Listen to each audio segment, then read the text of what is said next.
किसी भी बैंक के आप डेबिट कार्ड पर ईएमआई कैसे ले सकते हो और फ्लिपकार्ट, अमेजोन या फिर मिंत्रा जैसी वेबसाइट से आप कोई भी प्रोडक्ट कैसे बाय कर सकते हो डेबिट कार्ड ईएमआई को यूज करके। आज की इस वीडियो में आपको स्टेप बाय स्टेप बताने वाला हूं कि आप अपनी एलिजिबिलिटी को कैसे चेक कर सकते हो और कितनी लिमिट आपको मिलेगी और कितनी लिमिट तक का आप प्रोडक्ट या फिर कोई भी फोन कैसे बाय कर सकते हो फ्लिपकार्ट जैसी वेबसाइट से या फिर और भी जो वेबसाइट है उनसे।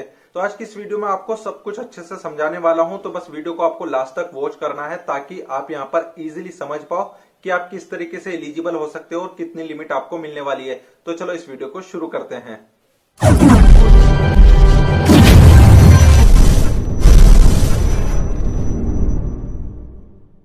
सबसे पहले आपको बताने वाला हूं कि आप फ्लिपकार्ट पर किस तरीके से डेबिट कार्ड ईएमआई का यूज करके कोई भी फोन या फिर कोई भी प्रोडक्ट कैसे बाय कर सकते हो। इसके बाद आपको बताऊंगा कि आप एलिजिबिलिटी कैसे चेक कर सकते हो और आपको कितनी लिमिट मिलने वाली है। जैसे मैंने फ्लिपकार्ट एप्लीकेशन ओपन कर ली है। अब मान लो आपको कोई फोन बाय करना है, तो जैसे यहाँ पर ये मोबाइल वाला सेक्शन आ रहा है, मैं इसमें से कोई भी एक मोबाइल सेलेक्ट कर लेता हूँ। जैसे कि ये इन्फिनिक्स का एक फोन है, मैं इसी को सेलेक्ट कर लेता हूँ। इसके बाद देखो यहाँ पर नीचे दो ऑप्शन आ रहे हैं, एक बाय नाउ का, एक है पे विद ईएमआई। अब आपको डेबिट कार्ड ईएमआई का यूज करके प्रोडक्ट बाय करना है, मतलब कि ये फोन बाय करना है, तो वो आप कैसे करोगे। आप यहाँ पर इन दोनों में से कोई भी एक ऑप्शन सेलेक्ट कर लो सबसे पहले, फिर उस पर क्लिक कर दो।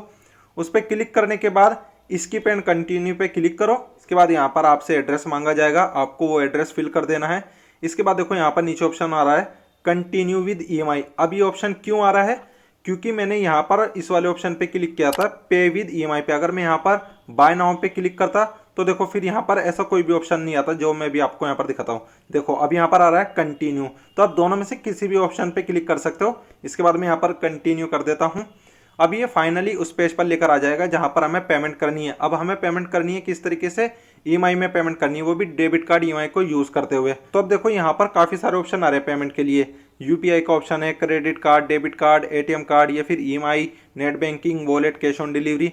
तो एक ऑप्शन है यहाँ पर ईएमआई का, यानी कि अगर आपके पास एचडीएफसी बैंक का डेबिट कार्ड है या फिर क्रेडिट कार्ड है तो आप यहाँ पर इजीली ईएमआई पे इस प्रोडक्ट को बाय कर सकते हो। अब हम लोगों को ये चीज़ क्लियरली पता है कि हम क्रेडिट कार्ड पे तो कोई भी प्रोडक्ट या फिर कोई भी फ़ोन ईएमआई पे बाय कर सकते हैं, लेकिन डेबिट कार्ड ईएमआई पर हम कोई भी प्रोडक्ट या फिर कोई भी फ़ोन डायरेक्टली बाय नहीं कर सकते हैं जब तक कि हम उसके लिए एलिजिबल ना हो जाए। जैसे कि एचडीएफसी बैंक का डेबिट कार्ड जो है उस पर ईएमआई बहुत जल्दी मिल जाती है। तो आप यहाँ पर देख सकते हो ईएमआई वाला ऑप्शन, इस पे आपको क्लिक करना है। इस पे क्लिक करने के बाद देखो यहाँ पर कुछ बैंक के नाम आएंगे। जिस भी बैंक में आपका अकाउंट है और उस बैंक का आपके पास डेबिट कार्ड भी है तो उस बैंक का नाम भी आपको यहाँ पर मिल जाएगा। अब बात करें अगर हम कौन सा बैंक यहाँ पर डेबिट कार्ड ईएमआई के लिए अवेलेबल नहीं है, तो जितने भी प्राइवेट बैंक है ऑलमोस्ट उन सभी बैंकों के डेबिट कार्ड पर ईएमआई मिल जाती है। और जो गवर्नमेंट बैंक है जैसे कि बैंक ऑफ बड़ौदा, इसके डेबिट कार्ड पर ईएमआई आप इजीली ले सकते हो। एसबीआई बैंक है, इसके भी डेबिट कार्ड पर आप ईएमआई इजीली ले सकते हो।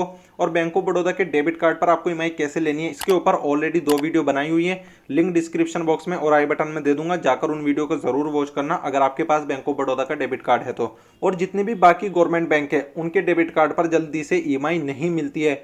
ये 2 गवर्नमेंट बैंक ऐसे हैं जिनके डेबिट कार्ड पर ईएमआई इजीली मिल जाती है। बाकी प्राइवेट बैंक जितने भी हैं ऑलमोस्ट उन सभी बैंकों के डेबिट कार्ड पर ईएमआई मिल जाती है। जैसे कि मान लो एचडीएफसी बैंक में ही आपका अकाउंट है तो आप इस पे क्लिक करो। इसके बाद देखो यहाँ पर इस तरीके से ऑप्शन आ जाएंगे कि आपको कितने मंथ तक की ईएमआई लेनी है, वो आप यहाँ पर सेलेक्ट कर लो। आपको बहुत से प्रोडक्ट पे नो कॉस्ट ईएमआई भी मिलेगी और बहुत से पे कॉस्ट ईएमआई भी मिलेगी। तो जैसे यहाँ पर अगर आप इसको 6 मंथ तक के लिए बाय करते हो इस फोन को तो नो कॉस्ट ईएमआई है। इससे ज्यादा ईएमआई यहाँ पर बनवाते हो 9 मंथ की, 12 मंथ की, 18 मंथ की या फिर 24 मंथ की, तो फिर यहाँ पर आपको इंटरेस्ट पे करना पड़ेगा। जैसे कि मैं यहाँ पर 6 मंथ वाले पे क्लिक करता हूँ और चूज प्लान पे क्लिक कर देता हूँ। इसके बाद देखो यहाँ पर सिंपली एक ऑप्शन आ गया HDFC bank credit card detail. क्योंकि मैंने यहाँ पर अपना कोई भी कार्ड सेव नहीं किया है इसलिए डायरेक्ट क्रेडिट कार्ड दिखा रहा है। अगर आप लोगों ने अपने उस बैंक का कार्ड सेव किया है तो यहाँ पर डेबिट कार्ड का भी ऑप्शन आ जाएगा। अगर नहीं आता है और क्रेडिट कार्ड ही दिखाता है लेकिन आपके उस बैंक के डेबिट कार्ड पर ईएमआई अवेलेबल है तो आप यहाँ पर डेबिट कार्ड का नंबर डालना, ये उसको भी एक्सेप्ट कर लेगा। आपको यहाँ पर नंबर डालना है, एक्सपायरी डेट डालनी है और सीवीवी डालना है, प्लेस ऑर्डर पे क्लिक करना है और आपकी ईएमआई फर्स्ट मंथ से यहाँ पर कंटिन्यू हो जाएगी। आपका ये प्रोडक्ट ईएमआई पे परचेस हो जाएगा। अब ये तो मैंने आपको सिंपल एक तरीका बता दिया कि आप डेबिट कार्ड पर ईएमआई पे एक प्रोडक्ट कैसे बाय कर सकते हो। अब मैं आपको बताने वाला हूं कि आप डेबिट कार्ड ईएमआई के लिए एलिजिबिलिटी कैसे चेक कर सकते हो और कितनी लिमिट आपको मिलने वाली है। सिंपल तरीका था जो मैंने इस वीडियो में बताया कि आप डेबिट कार्ड पर ईएमआई पर कोई भी प्रोडक्ट या फिर कोई भी फोन कैसे बाय कर सकते हो। अब मैं आपको ये बताने वाला हूं कि आप अपने डेबिट कार्ड पर एलिजिबिलिटी कैसे चेक कर सकते हो कि आपका डेबिट कार्ड ईएमआई के लिए अवेलेबल है या नहीं। अगर अवेलेबल है तो आपको कितनी लिमिट मिलेगी। तो आप लोगों को एक नंबर नोट कर लेना है जो मैं आपको यहाँ पर डिस्प्ले पे दे देता हूँ। नंबर है 57575। क्या नंबर है? 57575। ये नंबर है। इस नंबर पर आपको एक मैसेज सेंड करना है। मैसेज में आपको सिंपली इतना लिखना है DCEMI और ये सारा कैपिटल अक्षर में लिखना है। इस नंबर पे आपको ये मैसेज सेंड कर देना है। बस सिंपल इतना करना है। अगर आप डेबिट कार्ड ईएमआई के लिए एलिजिबल हो तो आपके पास एक मैसेज आ जाएगा कि आप एलिजिबल हो और आपको इतनी लिमिट दी गई है। वो मैसेज भी मैं आपको यहाँ पर डिस्प्ले पे दिखा देता हूँ। साइड में कुछ इस तरीके का आपके पास ये मैसेज आएगा। फिर जिस भी बैंक में आपका अकाउंट क्यों ना हो, वो फिर चाहे प्राइवेट बैंक में हो या फिर सरकारी बैंक में हो, जिस बैंक में भी आपका अकाउंट है आपको उस बैंक से वो मैसेज आ जाएगा। आपको दो रूल्स याद रखने हैं यहाँ पर। फर्स्ट रूल ये है, आपको अपने उसी मोबाइल नंबर से ये SMS सेंड करना है जो आपने मोबाइल नंबर रजिस्टर्ड कराया हुआ है अपने बैंक अकाउंट में। सेकंड रूल ये है कि आपके फोन नंबर पे एक रिचार्ज होना चाहिए जिसको कहते हैं हम टॉक टाइम रिचार्ज।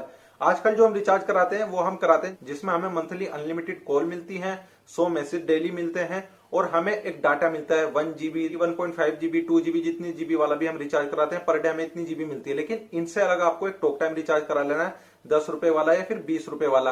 कम से कम 20 रुपए वाला रिचार्ज कराओ क्योंकि 2-3 मैसेज आपको करने पड़ सकते हैं। तो इसके बाद आपको सेकंड मैसेज करना है। आप सेकंड मैसेज आपको क्या करना है, इसी नंबर पे सेम यही नंबर रहने वाला है 57575।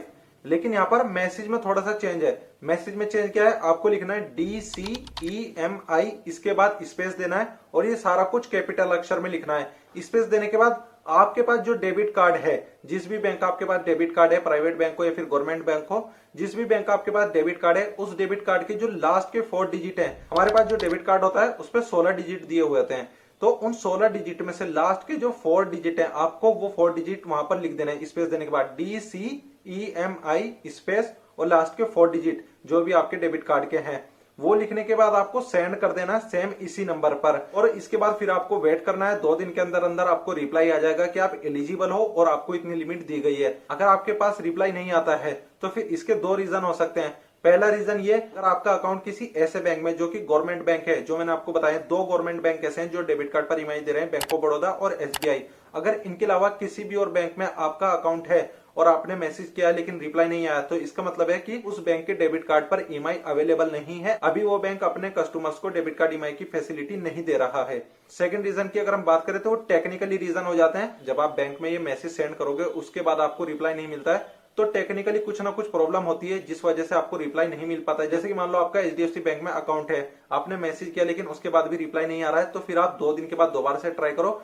सैटरडे और संडे इन 2 दिन में आपको मैसेज नहीं करना है और बाकी जो 5 दिन है, Monday, Tuesday, Wednesday, Thursday, Friday, तो इन 5 दिनों में आपको कब मैसेज करना है, सुबह 10 बजे के बाद से लेकर शाम के 4 बजे से पहले पहले तक आपको ये मैसेज कर देना है। इसके बीच में ही मैसेज करना है, ना तो इससे पहले करना है सुबह 10 बजे से पहले और ना शाम को 4 बजे के बाद। आपको रिप्लाई आ जाता है तो आपको लिमिट भी मिल जाएगी, जैसा कि मैं यहाँ पर स्क्रीनशॉट में आपको दिखा भी रहा हूँ। तो इस तरीके से आप अपने डेबिट कार्ड पर ईएमआई एलिजिबिलिटी को चेक कर सकते हो, पता कर सकते हो कि आपको कितनी लिमिट मिली है।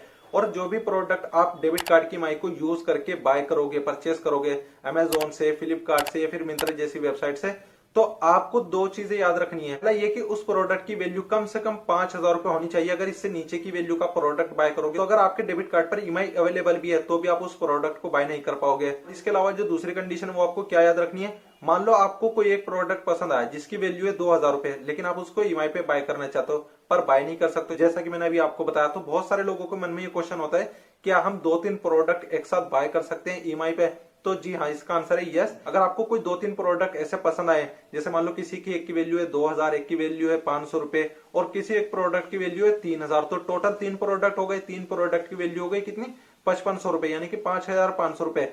तो आप ये तीनों प्रोडक्ट एक साथ बाय कर सकते हो डेबिट कार्ड ईएमआई का यूज करते हुए। और इन तीनों प्रोडक्ट की सिर्फ एक ईएमआई बन जाएगी जो भी आप ईएमआई प्लान चूज करोगे, जैसे कि 3 मंथ का, 6 मंथ का, 9 मंथ का, 12 मंथ या फिर उससे ऊपर का जो ईएमआई प्लान होता है उसको आप सेलेक्ट करोगे तो उस हिसाब से यहाँ पर आपकी ईएमआई बन जाएंगी। आई होप कि अब आप अच्छे से समझ चुके होंगे कि आप डेबिट कार्ड ईएमआई के लिए किस तरीके से एलिजिबिलिटी को चेक कर सकते हो और कितनी लिमिट आपको मिलेगी। बाकी इसके ऊपर मैं एक प्रॉपर सीरीज लेकर आ रहा हूँ कि आप अलग अलग बैंक के डेबिट कार्ड पर किस तरीके से ईएमआई ले सकते हो, क्योंकि कुछ बैंक ऐसे होते हैं जिनके अलग ही नंबर होते हैं, एक अलग ही कोड होता है जो आपको सेंड करना होता है। अगर ये नंबर और डेबिट कार्ड ईएमआई वाला मैसेज जो है आप सेंड करते हो और उसके बदले में आपको कुछ रिप्लाई नहीं आता है, तो मैं इसीलिए पूरी सीरीज लेकर आ रहा हूं ताकि आपको एक एक बैंक का नंबर बताऊं और उनका कोड मैसेज भी बताऊं किस तरीके से आपको सेंड करना है और कितनी लिमिट आपको मिलेगी। तो ये पूरी सीरीज आ रही है जिसमें से 2 बैंक के बारे में मैं ऑलरेडी बता चुका हूं। बैंक ऑफ बड़ौदा के डेबिट कार्ड पर आपको ईएमआई कैसे लेनी है, इसके ऊपर वीडियो है 2, और एचडीएफसी बैंक के डेबिट कार्ड पर आप ईएमआई कैसे ले सकते हो, इसके ऊपर भी वीडियो है।